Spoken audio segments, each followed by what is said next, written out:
Hello. All right. Welcome, everyone. Welcome to Strathmore Mansion and Day of Belonging. It's such a pleasure to be here. I'm going to make a confession, though. I helped prepare for the last year, the first session, and I wasn't able to come. But this year, I'm here in person. So I'm very happy to be here and see everyone here. I'm going to just say a few brief words. First of all, it's such a pleasure to have you all here, to have community building artworks here. We've had a long-standing relationship, many, many years of doing live events here. We did creative writing workshops prior to the pandemic, and we continue doing those. So you probably are familiar with them, but if you're not, or if it's been a while since you've attended, we have virtual workshops. So please go to our website, or Creative Works, CBAW's website, and sign up for those. They're every Thursday evening. I just want to say that we're also, Strathmore is very grateful to the Lockheed Martin for supporting our Blue Maxes initiative and for making this event possible. And we will have some very special guests coming throughout the day. So they'll also be making introductions, and Lockheed Martin will have a representative here too. With that, I just want to hand it over to Seema.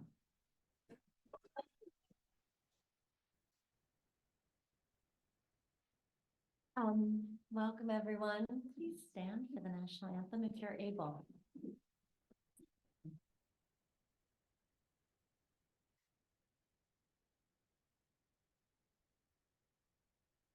Oh, say, can you see by the dawn's what so proudly we at the twilight's last gleaming, whose broad streams and bright stars to pay who rain hearts we will you supply sweet in the rocky red cloud, bombs bursting in air, gave to the night that our flag would still be. Oh, say the that star-spangled banner, yeah, wave. In the home of the rain.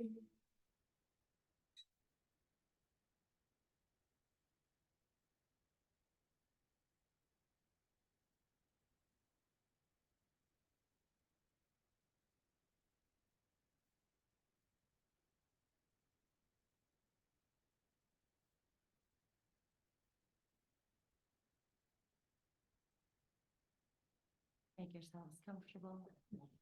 That was John Gossart. Who left? John, could you come back?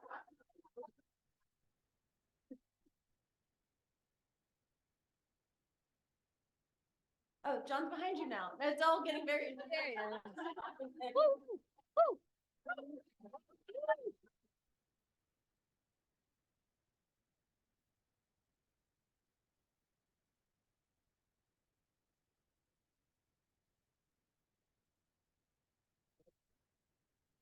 John, we just wanted to say thank you. It was a handmade piece that I made. There's a threat with it, somebody thrown out and hard maple with cherry. In the middle there, it had a void, but with people poppy, kind of like water light. It's kind of like the community.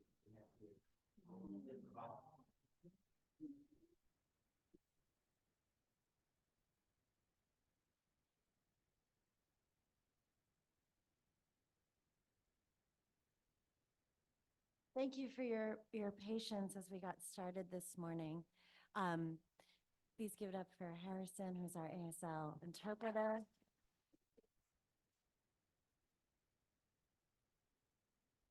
Making things accessible is really important to us, and we're always learning a little more. If there's something that you need today, please let one of us know.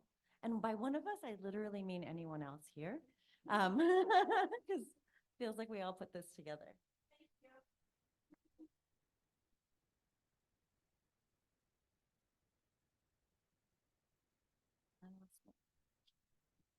I'm doing great, y'all. I'm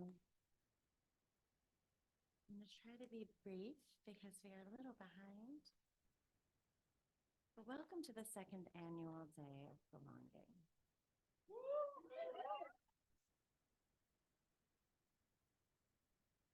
I am so grateful to be here in this beautiful building in partnership with our friends at Strathmore, and so grateful for the work of Ashi, Esther, Rob, and Ben, and our countless facilitators, volunteers, and sponsors who make this thing possible. So let's give it up for them.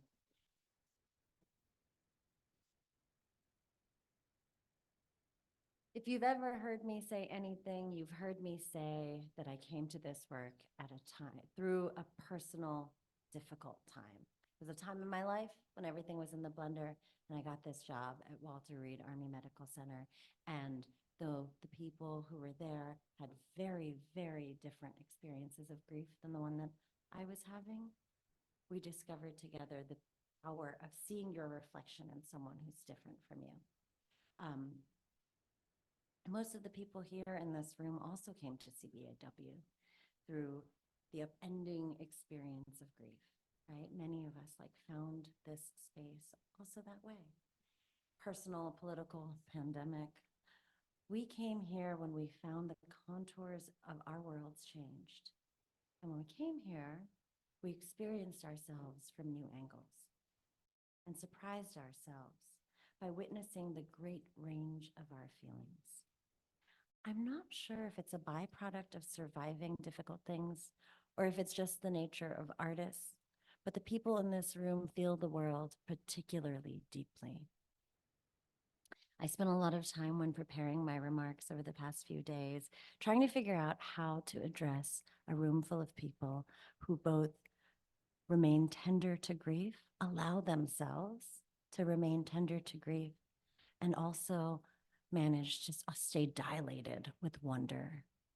You're a really special group of people. By experiencing ourselves so deeply, we open our hearts to the suffering of others, one another, our neighbors, our loved ones, and also people far away who suffer as we gather here in war zones in Gaza and Sudan and Ukraine, and I don't have to tell you, we know it. People whose lives are worth no less than our own, whose circumstances have been handed to them by decisions far from themselves. This feeling can be painful, but denying or ignoring it is not the answer, and we can't do it. We're open, right? That's the thing about this room full of people. We're open. The answer is not to callous your heart. So I just want to mention here, if you're not just rejoicing today, if there are pieces of you that aren't feeling great, you don't have to be any particular way here. We rejoice in a broken world. On that backdrop, with the brokenness inside us, please show up as your full self. Let's make space for our tenderness, for one another, and try to improve our lives and the lives of others. I said it last year, and I'll say it again. The best way to feel belonging is to give belonging. I would love to encourage everyone here to feel like a host of this event and make space for everyone else. That's how we'll have a great day. This is our day.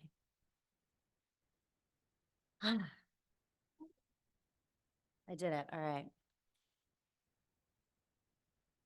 I'm very excited to introduce our keynote speaker. Jillian Danback-McGhan is a writer, Navy veteran, and the author of the extraordinary collection, Midwatch, her debut collection of short fiction. That'll be on sale in the bookstore, right? Woo! Jillian's work has been widely published, and you can see the whole list on our Day of Belonging website and read her whole bio. She is a veteran. She holds degrees from the U.S. Naval Academy, George Mason University, and Georgetown University, and she was a literature instructor at the U.S. Naval Academy. She resides in beautiful Annapolis, Maryland, with her family. Please welcome Jillian Danback-McGhan.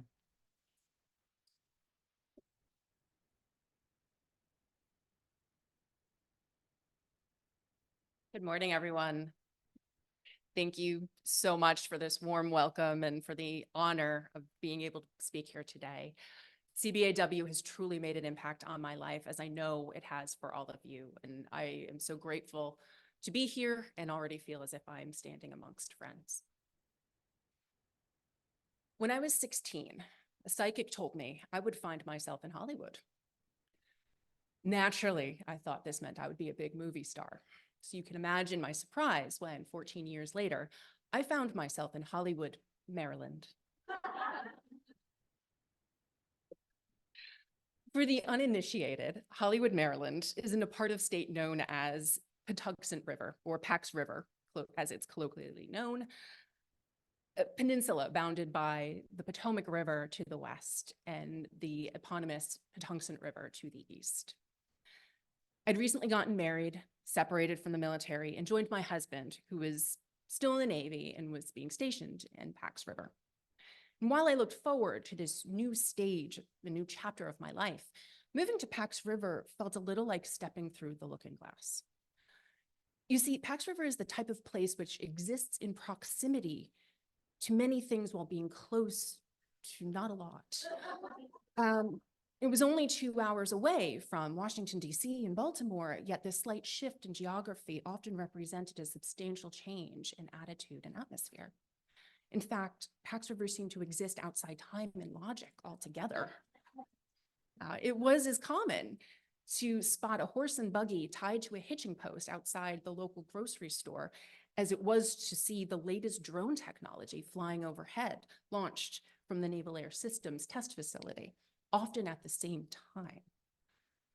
Pax River is home to St. Mary's College, where the esteemed poet Lucille Clifton taught for many years, and when she was inspired to write her famous poem, Blessing the Boats. It's also home to a former Confederate prisoner of war camp, which inspired locals over the years to erect flags and banners which contained hate slogans on their front yard. The area's natural beauty took my breath away, while the sentiment of some of my neighbors left me speechless. Prior to moving there, I taught literature at the Naval Academy, my favorite job to date, where I spent my days engaged in discussions about books and ideas with my colleagues and visited art galleries in DC and Baltimore over the weekend. It had also been a very productive time in my artistic life. After years of undisciplined scribbling, I'd taken my first serious steps to committing to an artistic practice and felt as if I was on the cusp of finally making a breakthrough with my art. All of that came to a halt when I relocated to Pax River. We moved to a neighborhood populated primarily by engineers who didn't take warmly to outsiders. Many friends, even family members, visited us less and less, citing the distance as an impediment to travel. And while one day, when I missed one of my husband's squadron events because of a grad school class, I was derided in email and in person for not being a supportive Navy spouse. The same people later cautioned my husband about allowing his wife to work and warned him not to let me find a job where I ever earned more than he did. Later, I had a flare-up of what turned out to be a chronic condition, causing me to be bedridden for weeks and lose nearly 30 pounds. When I felt well enough to venture out again, my neighbors told me how great I looked. I had never felt more miserable in my life. Separating from the military had been difficult enough, yet I had to contend with this abrupt transition from subject to object in an environment hostile to nearly everything I wanted to pursue. Literature, I was told, was frivolous. Going back to grad school, impractical, and pursuing any ambitious job was pointless, because how could I ever support my husband's career if I was always working? At this time, my husband and I had a ritual. We would look in the calendar on our refrigerator, just to remind ourselves that it was in fact the year 2014 and that we hadn't somehow just slid back in time magically, which honestly seemed more plausible at times than what we confronted daily. We reminded ourselves that this move, like all things in life, wasn't permanent. We would be there for 2 years at most. In the end, though, we lived in Pax River for 5 years. And during that time, I abandoned all my writing efforts. In fact, for 4 out of those 5 years, I didn't write a single line. Art at its core is about connection. Connection to some deeper truth or feeling, to others and to ourselves. These connections aren't bounded by time, space, or geography. It's what makes us marvel at paintings created centuries in the past or draws us to texts written in languages all but forgotten. Each work of art is a product of its own time and place while simultaneously transcending it. It shouldn't be surprising that, severed from this connection to my previous community and understanding of my own identity, the ability to write and create dried up. All art forms bring us closer to each other and, by extension, our shared human experience. We may compose in isolation, but we depend on one another to make meaning out of it. While seeking out a new community seems relatively simple, reality is always far more complex. In my case, I had the intention to start tomorrow. Tomorrow was a day when I could begin again. Except tomorrow didn't arrive for 4 years. I was too consumed by mourning what was lost, trying to figure out what my life could be, that I became too fearful to start over. Certain amount of bravery is required for connection. Bravery I simply didn't possess back then. The irony wasn't lost on me. I was willing to put myself in precarious situations in support of my country, but feared that in reaching out to others, I would be rejected. So loss compounded loss. I was too afraid to seek the type of connection which would make writing in any form of creation possible. Yet without that ability to write, I felt devoid of agency, defenseless against the absurdities and the contradictions I observed daily. For us, the lucky ones who call ourselves creators, our art is inextricable from our identities. Doesn't matter if what we make is for our eyes only or has an audience of millions, it connects us to our understanding of self and to our understanding of what is possible. How confusing it was then to be a writer who didn't write, an artist who didn't create, a person who merely existed in a time and place without any real meaning. I became as much a paradox as the place I inhabited. But art is about connection. To quote James Baldwin, "You think your pain and your heartbreak are unique in the history of the world, but then you read. The things that tormented me the most were the very things that connected me with all the people who were alive or had ever been alive," end quote. So while I didn't write, I took Mr. Baldwin's advice and I did read others' work. And I discovered that these connections that he spoke of, sometimes they can be nearer than you think. One day, I was reading a book. It was a curated selection of memoirs about women service members. And I discovered the author was not only a fellow female veteran, but she taught writing workshops for military veterans and service members relatively close by. Art may transcend time, space, and geography, but sometimes it is also as accessible as attending a workshop an hour away. Some signs shouldn't be ignored. I attended the author's workshop and miraculously managed to write for the first time in years. Not only in the workshop itself, but after, due to the support and encouragement I received from the facilitator and the participants. They encouraged me to continue. The facilitator remains a mentor of mine to this day.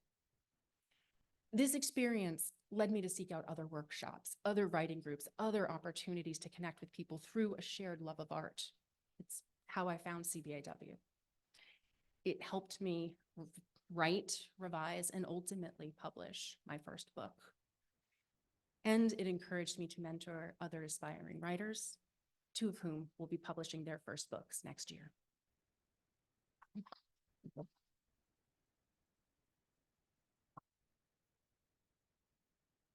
While these achievements bring me joy, I'm prouder still of taking the first steps toward connection, because connection only amplifies our possibilities.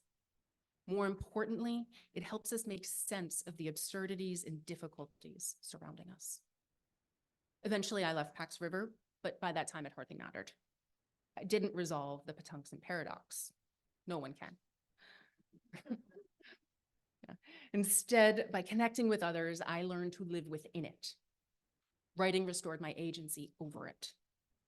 Art and connection aren't antidotes to the paradoxes and the difficulties we face in life, but they're still the most powerful ways of contending against them. The psychic had been right all along. I truly did find myself in Hollywood. Many of you here today have had to navigate your own paradoxes.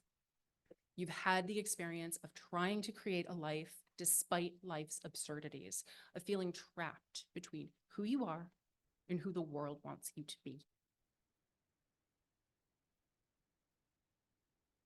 This may be a consequence of military service or your childhood, of having to confront the illness or death of a loved one or your own maladies. It might even be a consequence of simply living in this moment when there are forces insistent upon division, when we are literally screaming for an end to ongoing violence only to be met with placating shrugs. No matter the cause, the fact that you're here means you are taking steps to live within it, and it means that you are not alone as you are going through it. You've avoided the trap of tomorrow, as you all are here today. To paraphrase Lucille Clifton, you have sailed through this to that. Today, of course, is a day of belonging. And in your interactions with one another, I would invite you to move from that place of belonging to true connection, or deepening those connections many of you are lucky to already have with others. Your art will be better for it, that I can promise you. You will be better for it. And it's not an exaggeration to say that all of our lives will be better for it. Thank you.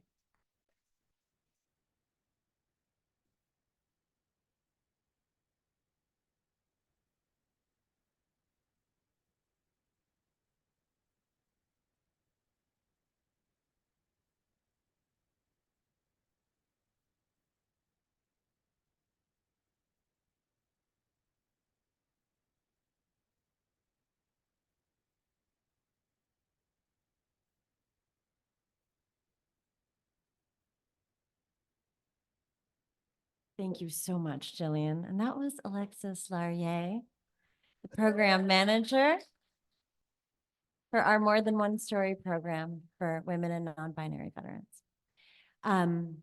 We are now going to show a short film that won a lot of awards.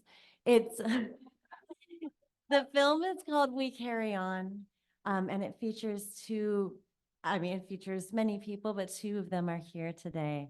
And we will ask them to stand so we can give them applause at the end. It's a short film. We created it in partnership with Wounded Warrior Project, and it tells the stories of some of our most essential heroes, caregivers. So.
You all have the script in front of you?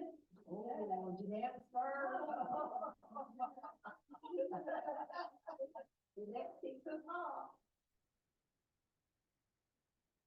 Some of the things that you feel would be hard for the most important person in your life to hear, right? And so that's the hard ask of our time together. That has been the hard ask. And so I'm hoping that by holding it for one another, it takes some of that charge off of it and that it feels comfortable. That said, if there's a line that's assigned to you that really you're just like, I don't want to see this, let us know and we'll shift it around. For those who cannot share their voices. We're not alone. We have people who know what we're talking about. Like if I mention at this table, TBI, IBS. You know, they know exactly what I'm talking about. And we know. I hadn't got my husband on for respite on Wednesday. And it's the feeling of, oh my, I have to leave him here, but I have no other option. And it's not just like the worry of what if something happens while I'm gone, but just the guilt that that's where you're supposed to be. That's where you expect me to be. Yeah, it's like post, right? Post-traumatic stress or, you know, or right, like after something, then there's the stress. But you're in this sort of constant state, right? Yes. It's continuous stress, which is like, I mean, which came through in your writing, right? When we got to the we carry, it was just, it's so heavy. Let's do a read through, if you're okay with that. She carries a shame for wanting more freedom and acts as something she can call just hers. They carry anger like a badge of honor. She carries and covers and hides and suppresses their hurt, their hate, their outbursts, their pain. They carry crisis like a concealed weapon. She carries secrets of war she doesn't speak about to others. Then is a love story.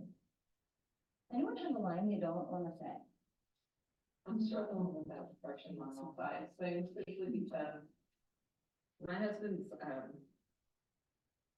really dealt with a lot of that, but I mean, I'll do it, I'll just explain it to him so that he watches it, he knows this was not a line ever. That I want him to know that. You're like, nobody Yeah. has their own line.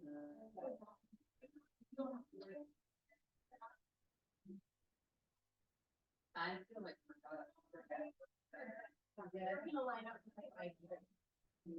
He hopes he knows he is in the world. She hopes he knows he is not alone. When we got married back in 1984, I said in sickness and in health till death do us part. And that is straight to my heart. I know that Dwayne would do it for me in a heartbeat. And so it is truly an honor to be his caregiver. I love him and I just can't think of anyone better to care for him than me. Indescribable love of her first. Yeah, I know. We should take. All right, forget that. So then they're gonna do this and then you come back. So hard to stop on the music, Sophia, that's your cue.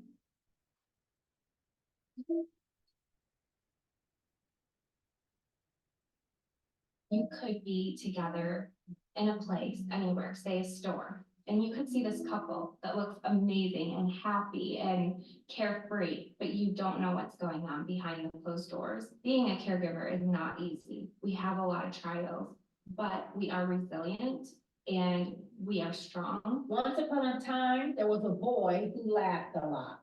She came from men who are too tired for play or dream. For men who have seen much, for women who hide the ugly truth, so the world can't see their pain. And then one day, and then one day. He served our country, so this is me giving back to our country. That's the right thing to do.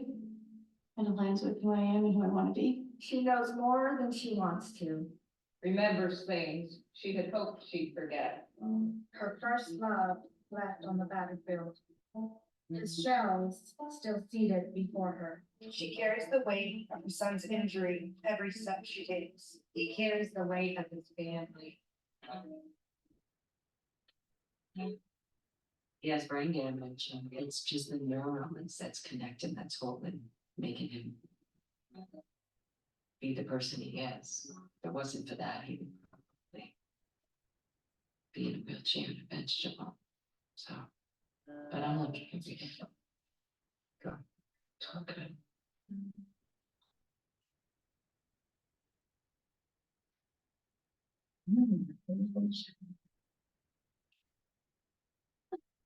Thank you.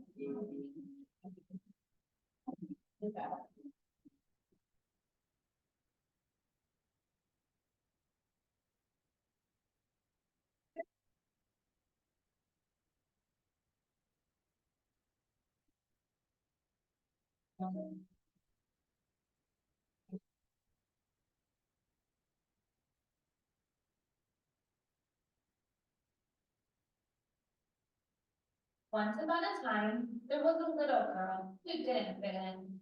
Once upon a time, there was a young couple eager to see the world. Once upon a time, there was a boy who lacked love.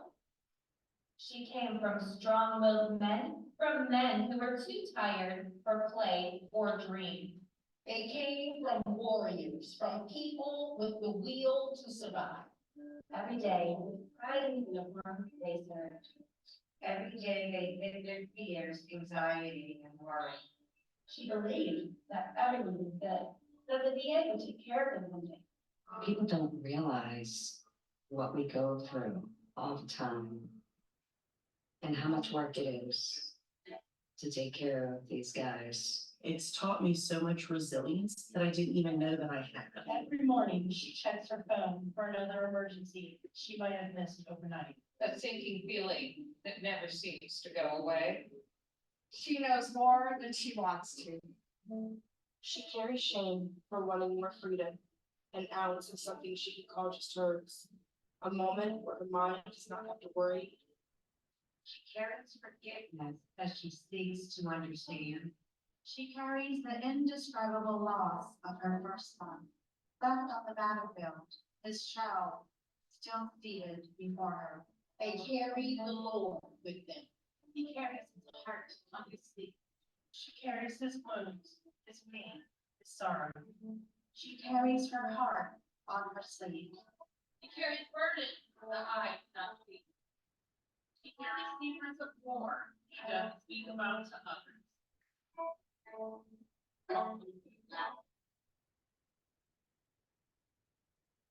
She is a woman who tries to be a savior, and a woman who knows that's not realistic.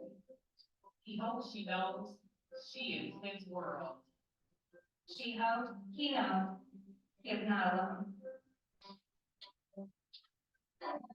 Once upon a time, there was a strong and caring woman. Once upon a time, there was a mother and her son. This is a true love story.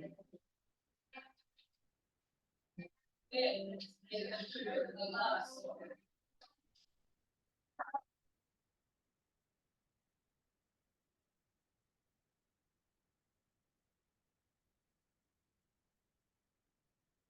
Having this experience to put it on paper. It allowed me the freedom to feel that it's okay to share with women who are going through the same thing you're going through, and put on paper what I really never said out loud, because I was always afraid of it hurting his feelings or, making him feel like I'm a burden to him. To be able to finally speak out what I was feeling all these years. My daughter heard me express these feelings that she'd never heard before. Giving up is not an option.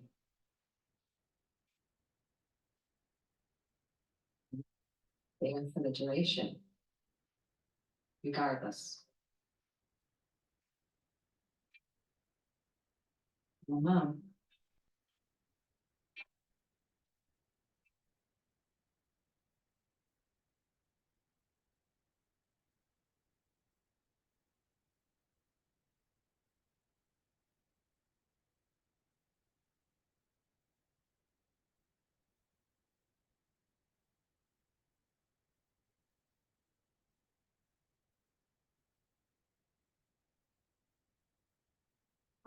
We are very fortunate to have two of the caregivers here today.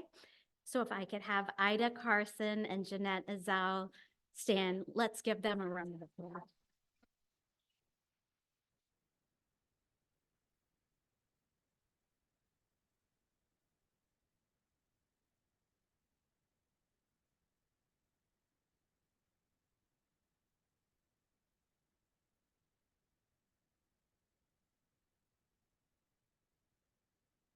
Thank you, ladies. So I don't know about you, but I could probably take a breath now after that. So we have Allie Houseworth, who's going to be doing some activities later, but she's here right now to lead us in a short activity to get us back before we start our day.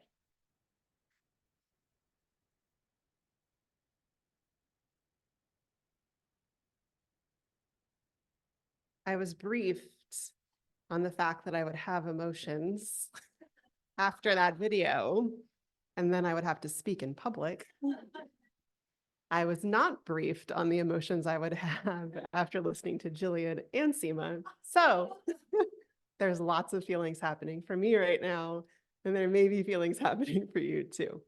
But it's cool, I got us. Please know that everything I'm about to say is totally optional. You can participate or not. I'll be upstairs on the second floor for the remainder of the day. If it feels okay to you, please lift your hands up.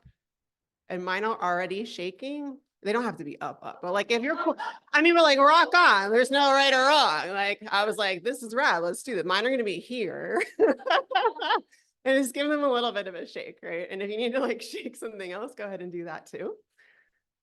All right, pause. Bring your two hands together to touch in front of you and rub them together pretty rapidly.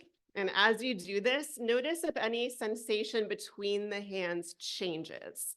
So you may feel heat, you may feel stickiness, you may not feel any change at all. That is totally fine. Pause. Separate your hands less than an inch, so just a little bit, and notice if you can feel anything between your hands, even though they're not actually touching. You might not, it's okay. Bring them together again. Let's rub them together again. Now place your hands at the tops of your legs up by where your hips are and push down and away towards your knees several times, right? And you may notice like there might be an area that's like, oh, please give me a little bit of attention. Give it a little massage, right? Here's just like a knee type thing, right? And whenever you feel complete with that, just pause with your hand somewhere on the legs and you can allow your gaze to drop or the eyes close if that feels okay. My eyes are going to stay open through this whole thing. And I want you just to notice here if you can feel the sensation of your hands touching your legs. And can you feel the sensation of your legs touching your hands? Good. And you may notice other sensations happening in the body in this moment, like a little shake or maybe some dampness behind the eyes or some tension in the shoulders or, you know, the feeling of wanting to barf. Right? Or something else, right? So just do a little scan from the crown of the head down to the toes, just noticing what physical sensation is present in the body. And if you could be so kind to just pick one of those physical sensations that's present in the body and take a breath in through your nose. And then a breath out through the nose or mouth. And let's do that a couple more times as if you could send the breath right to that area, the physical area in the body that's calling for a little bit of attention. So breathing right into that area and breathing out. And just take one more round of breath, sort of sending the breath and the attention to that area in the physical body. And at the bottom of that exhale, just allow your awareness to expand away from that place a little bit and send it down to your feet. Noticing if you can feel the sensation of your feet on the floor, if that's where they happen to be. Noticing maybe the sensation on the bottoms of your feet. Sensation on the tops of your feet. Maybe feeling into the left side of both of your feet. and then the right side of both of your feet. And then just noticing the sensation of all of the foot, both of the feet all at once. And take a breath into your nose. And as you breathe out, send that breath all the way down to your feet. Good. Let's do that 2 more times. So breathing in through the nose. Big breath out, sending the breath all the way down to your feet, maybe even just below that. And 1 more time. Nice long breath in through the nose if that is available. Good. And big breath out, sending the breath all the way down to the feet. And now let your breathing just return to its normal pace. Just noticing what's present, whether it's another physical sensation or a thought or thing we call an emotion. You're just checking in how things may have shifted, how you may feel a little bit different in this moment than when you started. And when you feel complete, you can maybe wiggle your toes or wiggle your fingers and slowly allow the eyes to open if they began to close. Just coming back a little bit more into this present moment just as you are. Good. Okay. All right, thank you everyone. Again, I'm Allie. Have a great rest of your day. I'll be around upstairs and floating around down here. So take the time that you need, the space that you need, and thank you for this opportunity, both of you.